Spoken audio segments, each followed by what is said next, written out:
Growing Up.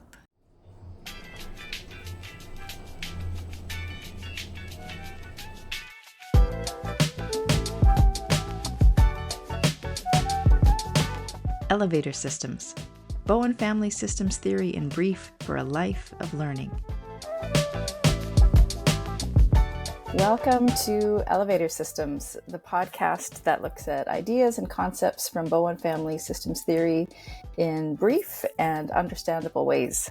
Today we are talking about the concept that always trips up my tongue because it has 12 syllables.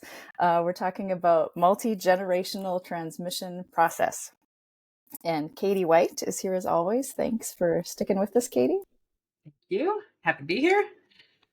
And our guest today is Dr. Carrie Collier.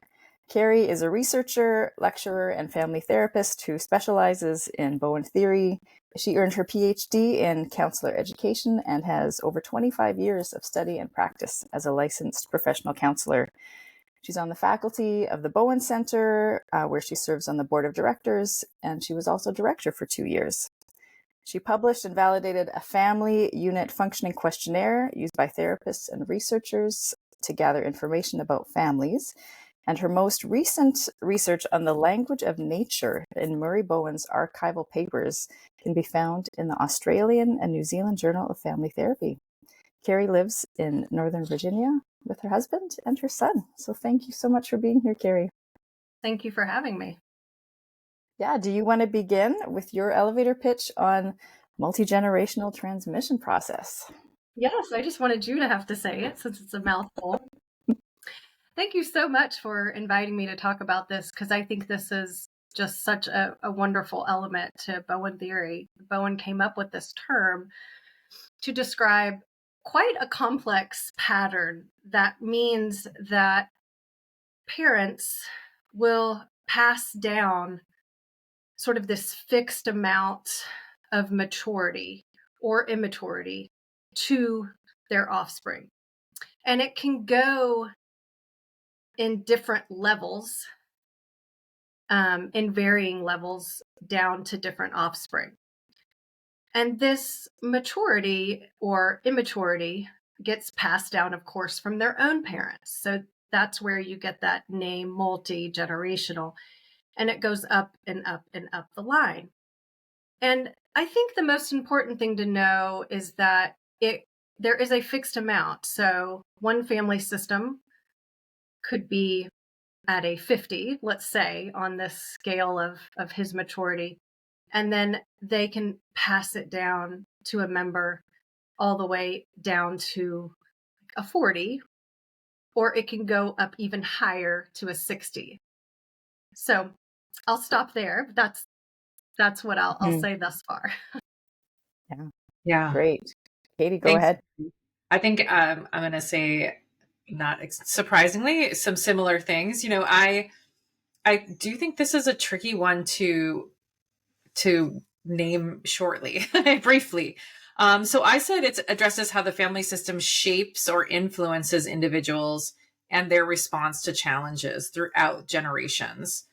And this is, you know, as Carrie was saying, how differentiation, our level of maturity, is transmitted through generations and how there can be variation in the offspring due to different levels of fusion, which I know we've talked about. I think we have an episode in there on fusion. So just the different level of attention and focus that parents have on different children and what they learned from the generations previously around that. And the thing that I was really think about when I was chewing on how to define this concept is I appreciate how interlocking the theory is. And I think multi-generational transmission process is one of those ones where you really see the influence of many of the other concepts and how this shows up in a family: triangles, sibling position, projection process. So I wanted to make sure to include that in my pitch. I'm going to stop there. I have other notes, but I'm going to let you go, Dixie. What have you got? All right. Well, I started off by saying this concept is a way of understanding how I ended up with cheeks so similar to my great-great-grandmother that people could anonymously pick out that we were related. What does this have to do with anything? Other than multi-generational transmission process looks at what is passed on across generations of families. And you would be surprised at how many things can be observed in families when you look at historical facts. And gathering these facts and stepping back to view them across time is useful in seeing how families function and what goes into differences and similarities among family members through the generations. So I don't know. I'd love your critique when I'm finished with Dr. Bowen's pitch here. He says this concept describes the overall pattern of the family projection process, which was our last episode, as it involves certain children and avoids others, and as it proceeds over multiple generations. And he comments, in only 150 to 200 years, an individual is the descendant of 64 to 128 families of origin, each of which has contributed something to oneself. To follow a nuclear family of 200 years from marriage through the addition of each new child, and then to follow the life course of each child can provide one with a different view of the human phenomenon than is possible from examining the urgency of the present. And it's easier to see the same emotional patterns as they operated then, and one can get a sense of continuity, history, and identity that is not otherwise possible. And then I guess I just wanted, he highlights that he spent thousands of hours in a microscopic study of a few families which went back 200 to 300 years. And then he traced families, a number of families back 100 years. And he found the same basic patterns in all of them. So there we go. What stands out in those different pitches? And can you tell I've only done 4 years of professional training? Not at all. I think that's great. He did. He looked at this process, adding on to what you just said. I wrote down in approximately 100 families, he looked at 3 to 4 generations of the patterns passing down. And then in 8 families, he looked at 10 or more generations. Right. So this was his observation that's really sort of what he's looking at. And you said it quite beautifully, Dixie, is sort of, you got the cheeks, but then you also got some of your great grandmother's emotional maturity, or the way that she and her partner husband dealt with anxieties in the family and problems. You inherited those emotional responses as well. And Bowen would say, in a genetic like way. Not only do you inherit, the cheeks and the eyes and the hair color, but also ways of dealing with challenges, which if you study theory and if you study families, it has something to do with, types of distance, maybe even emotional cutoff with the distance, maybe even criticism in a marriage, and this projection process that you talked about last time, it sounds like, onto the child. So these are inherited, if you will, in an emotional way. And when I say immaturity, that means that you have more of this, that's coming down. You have less of the integration between the emotional and the intellectual systems, as how Bowen would describe it. You have less of that integration, which then means you're more oriented emotionally and, more reactive than someone with this higher level of maturity. So I'll stop there. I don't want to say too much. I appreciate that. And I think, just to put it in the context of really, Bowen thinking through this through the lens of evolution is these are the things that help this species continue to survive with the challenge and adapt to the challenges they were up against. And that is in all of us. So, the positives that come out of it, and maybe the challenges that we're a little more sensitive to tension, or because in generation past, maybe that was a resource to the family. So I think that's one of the things I really continue to think of. I did bring a quote that I was going to put that I really appreciate from Dr. Kerr, that if Dixie wasn't going to say it, I wanted to throw it in here. It's from his Secrets book about the past does not cause the problem in the present, the family repeatedly recreates the problem in the present. I think that outside of their awareness, he really talks about. So thinking about the way that things get transmitted through the generations, I think, and science is giving us a way to think a little bit more about that. I struggle with really grasping how epigenetics works, but I think it is one of the ways that we see that this shows up in a gene-like way, like Carrie just said, that Dr. Bowen would have explained. Yeah, thanks for bringing up the Kerr quote. I think that was really really well said. So I won't say anything more to that. I found a cartoon, I think it was last year, and it's a man holding, sort of bending down, holding the shoulders of his son. And he says, "Don't make the same mistakes I did, son. Make the exact opposite ones. Then push your child to do the same, and so it shall go back and forth like some great cosmic overcorrecting yo-yo." And I'm like, that kind of fits, that people outside the theory see these patterns of responding to what the generation before has done. And sometimes we follow along, sometimes we overcorrect. And yeah, I think when I think it gets passed down in the family, going back to what Kerr was talking about, when it doesn't get processed in the family, it gets repeated when it's not processed. And when people are more emotionally reactive, have less of that integration that I was talking about with the intellectual and emotional side, then there's not processing happening. There's not open communication happening. It's not being put on the table of, we had an infant death, and what are we going to do about it?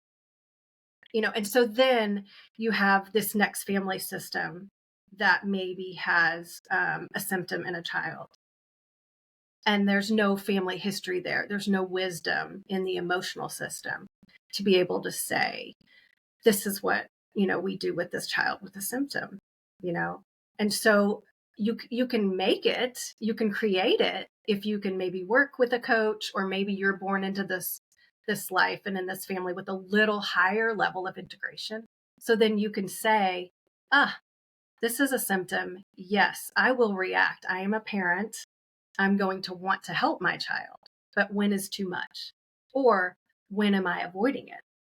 mm-hmm. And so you don't let the emotional system sort of take over, and maybe you can make that difference. But you are brought into this world with sort of this fixed amount with this family. And so I think when you know what you're up against, when you know your root system, right?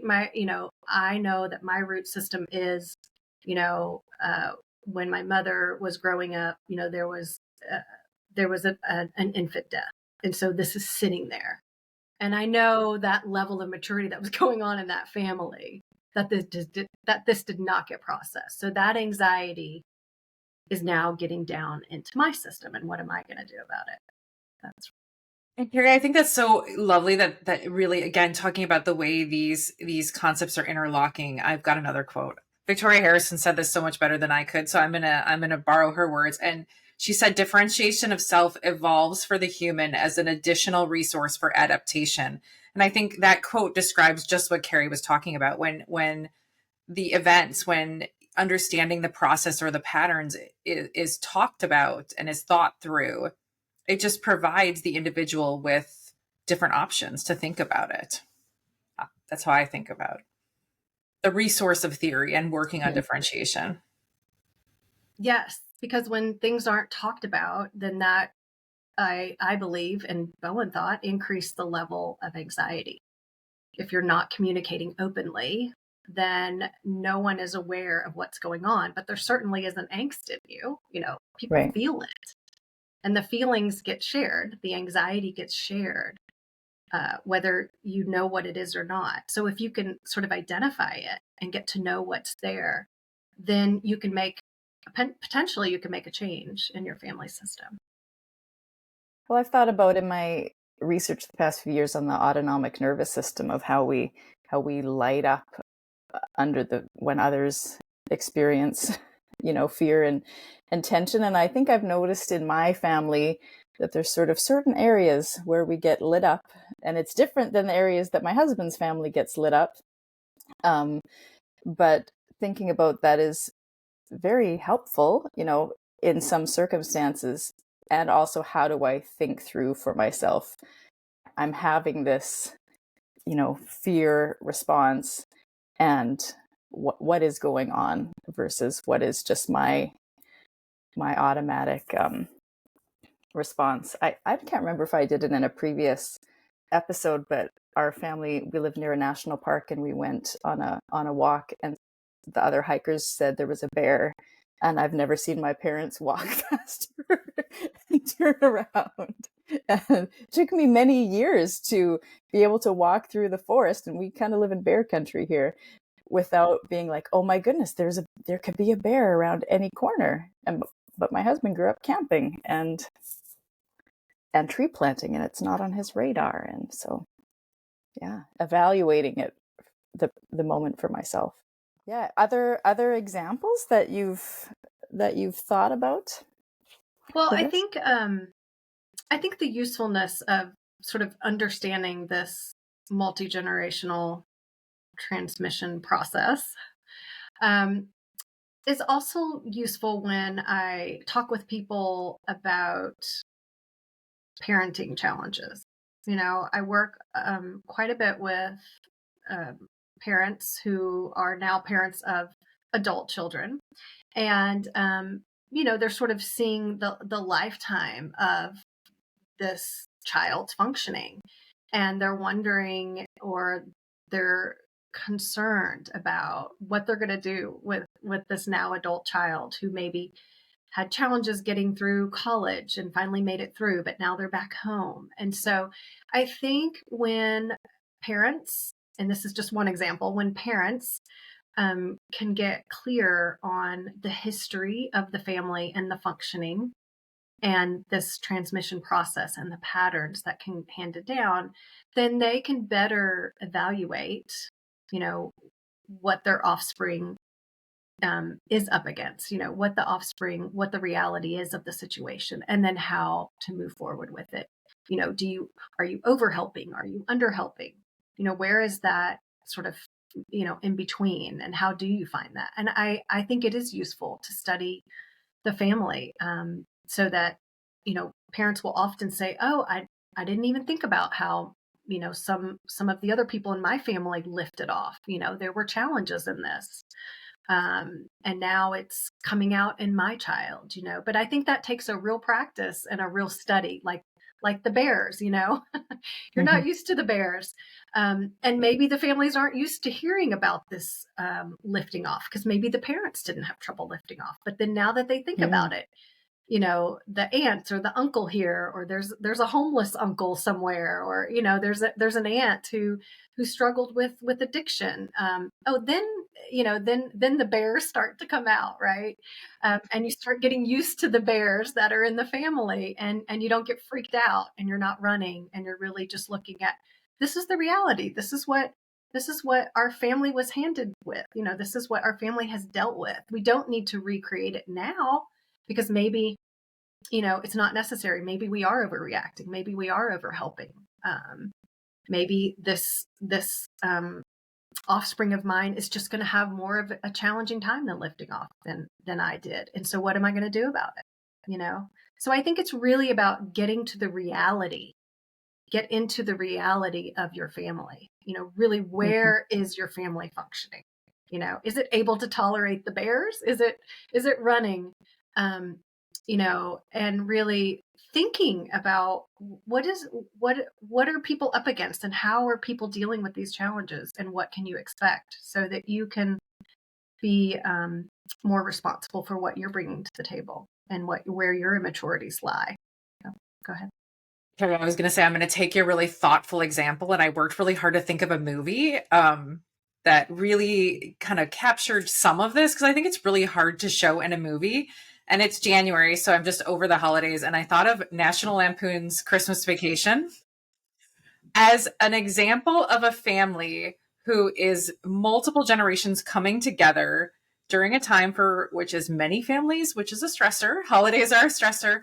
And even to watch at how the father, Clark Griswold, the dad's projection about what his dad's experience of the holidays was versus his own experience, looking at that as a child lens, and then his son trying to watch his dad's intensity around this holiday. And I just thought, that movie gave me something to think about.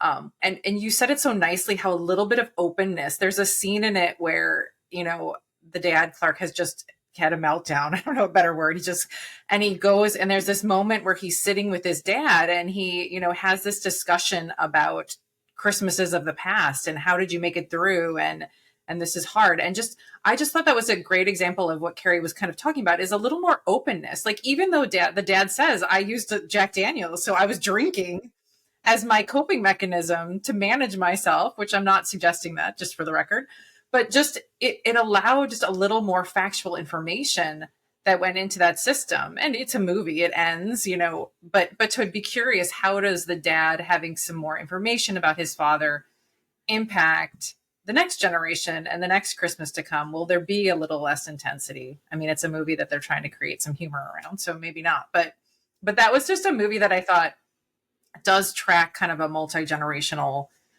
view of an anxious situation, and how different people are thinking about it, and what can occur to give a little more information about that system that could be useful to people. So there's my silly example. Well, and is that the family diagram that looks at those patterns of conflict, distance, triangles, over under functioning? I mean, that's, yeah. What more is there? I mean, you put the timeline of stressful events, you look at moves, you look at occupation, you look at physical and emotional symptoms.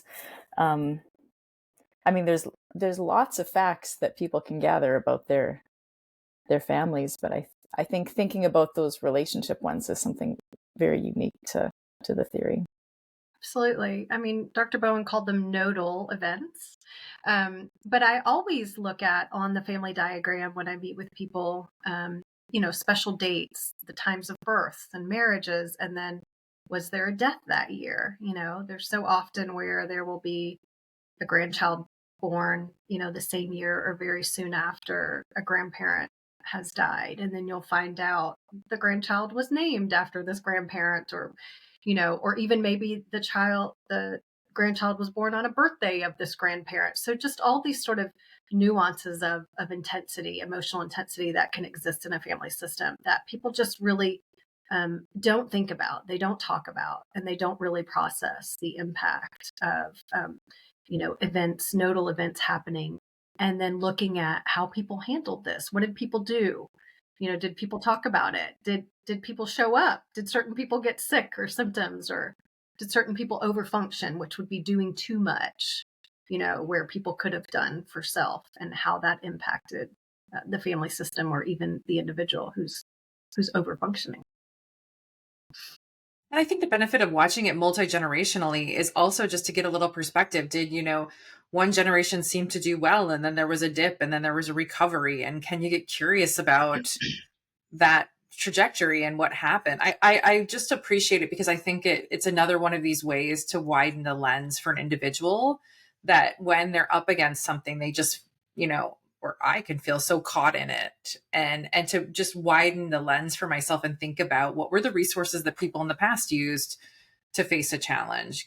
Is that available to me? How can I just get a little more curious about looking at this from that stadium view versus, getting so hyper focused on what I'm up against? Yeah. And I think, sometimes people hear this theory and they think it's parent blaming, but sort of getting out of the parent blame, and like you said, opening up the system, and looking at what the parents were up against, what existed in their family, and even up above that into the grandparents. That, I think the multi-generational process really takes it out of the parent blame, which I think is often heard. Bowen said, the parental triangle is the first most important triangle that you try to understand. And I think people can hear that as parent blaming, but it's really situated within these multi-generational processes, this thinking that emotions can get passed down and it's not just from your parents. And there's so many books out there that I come across that talk about, this process. There's a lot of books out there today where people have become very famous, and then they can talk about where they came from. People who have become very accomplished in their own profession, and then they start off and they can talk about how they lived in a car that their dad was gone and the mom was addicted to drugs, but that somehow they were able to pull up out of the system. And I do believe that those are the people that had less of the emotional demands and the pressures of that family. They had more sort of movement. They had a little more of this integration of intellectual and emotional. They just inherited those better emotional traits, if you will, to be able to handle those challenges. And I think that's hard for people to understand. How to, you can look at someone who's really done well in life and had some successful relationships, not just occupation, and then you can see their parent, addicted to drugs, or maybe the dad wasn't there. How does that work? Well, I think this process explains that. This process can really explain it. It's one of the only theories that I've heard that can explain it, and it's not blaming the parents. It's that there's varying degrees and levels that get passed on, and that some people, by just sometimes it's birth order, get a little more outside of the pressures of the family, and of the demands of the family, and they can think for self. They can make decisions that aren't just for self and the relationships. They can make decisions and move out. They can lift off, stay connected to the family, but still have their own purpose in life. I watched A Real Pain is a brand new movie. I think it's on Disney Plus now, but it's about these two cousins that go back to Poland to see where their grandmother had lived and had been in the Holocaust. But the two cousins are very different. And I was thinking, and there's actually a few scenes that talk about some of the stuff between the generations. But I was like, if you were to look at that family, you would probably be able to piece together what made, how this cousin ended up a certain way and this cousin ended up. I would say they're kind of both anxious, but in different ways. But yeah, it was worth a watch. Yeah. I was thinking we could debate on how much control we have all over this. Thinking about the way how much of this is really governed by our emotional systems and outside of our awareness, and what, how much leeway do we each have about changing that or working on that. Mm-hmm. Yeah, I hear that a lot. Oh, this sounds really sort of fixed, but I think that was where, Bowen came up with this idea of differentiation of self, which of course is sort of the cornerstone of, when I talk about the maturity, that's what I'm talking about. This idea of differentiation of self. It's a term that's supposed to capture everybody's functioning. It's not a diagnosis. You aren't, a personality disorder. You aren't, whatever else they come up with, narcissistic. You're at this level of integration of your systems, and that was part of your family system. But he said you were born with this fixed amount, but that you could work at it. You had this sort of functional way. You could function at a higher level, or you could function at a lower level of where you are. So there is this opportunity to make to make less, to have less anxiety, to process more, to go on in life with, lowering the anxiety and not sharing it with others. Yeah. Yeah. For the record, I do see evidence of that, right? I mean, I work in my own family and working with clinical families. I do see how, this work at it does make a difference with kind of the cards you've been dealt, as Bowen would say. What are you going to do with it? Mm-hmm. Mhm. Well, any takeaway ideas, things people can look at, or questions to think through? I think any of the